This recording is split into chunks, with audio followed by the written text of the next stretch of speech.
Right, so I wanted to say a little bit more about the who, right? So obviously the what is really important, right? But the who is fundamental. And sometimes we tend to kind of generalize, no?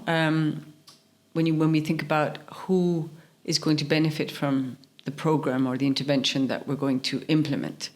And we use kind of general categories, like this program is for children under 5, or for women and children, or for teenagers, right?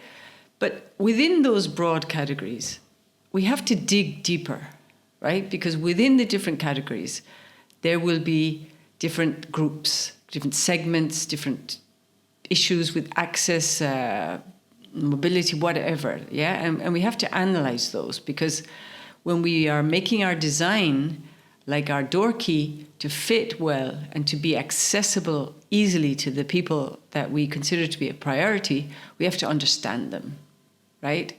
There's no point, for example, having a program with a service that's open during the times that women have to work, for example, right? And I say women as broadly, right? So we have to understand kind of what if we're targeting, say, single-headed households, right? Women. Because at the end of the day, we're talking about targeting, right? I have to understand that the category of single-headed households led by women is just a broad category. And within that broad category, there's a lot of differences, right? There's a lot of differences of situations, differences of circumstances. There may be difference in culture. There may be difference in many, many different things. And particularly, there may be difference in the woman's ability to access the services or whatever. But the tendency to not analyze and dig deeper into the broad categories leads us down the road of implementation difficulties afterwards, right? Because there's no point having a clinic that nobody goes to or a service nobody uses, okay? That is low impact or no impact. So we really need to think a lot about who, and then dig deep into my who. Yeah, where are they? Where are they going to be coming from? What are their obstacles? What are their lives like? And again, the only way to do that is by talking to them. So you really have to spend a lot of time talking to them. And no problem that you understand this is an ongoing thing, but at least because you will adapt, right? But if you have that mindset, but you have to kind of get it at least as right as possible when you start the first iteration of your implementation or your service, running your services or whatever it is you're going to be doing, by having contrasted and understood well enough the people that are going to be using it. And the only way to do that is by speaking to them.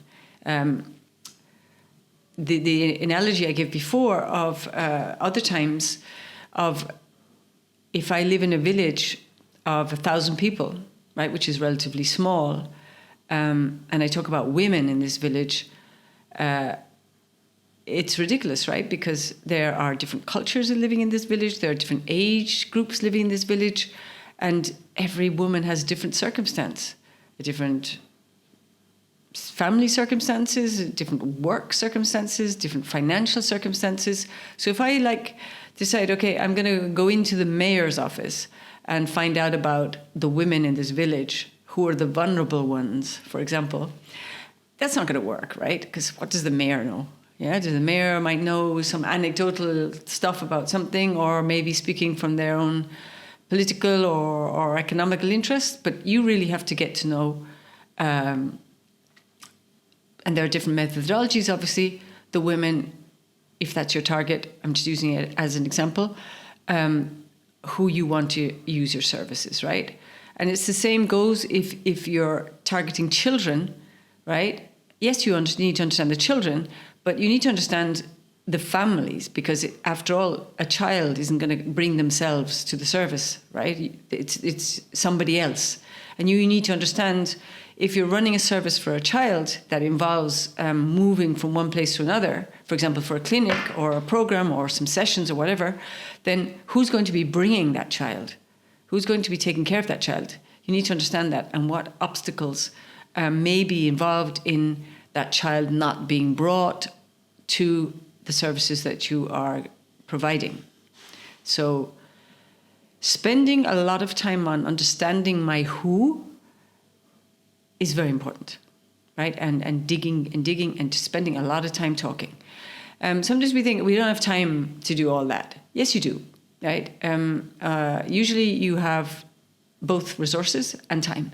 So if you have staff, or if there is staff, if not, you can hire them, and to sit and talk to the people you're thinking of helping, right? To find out their realities. It will make for so much better programming, so much better impact, and it will mean that you will see the problems in advance, and therefore, in your design, you will be able to resolve those problems. Maybe not eliminate, maybe not resolve completely, but certainly, once you know about a problem that somebody might have in accessing your service, you can certainly adapt your design to mitigate, resolve, or even eliminate the problem.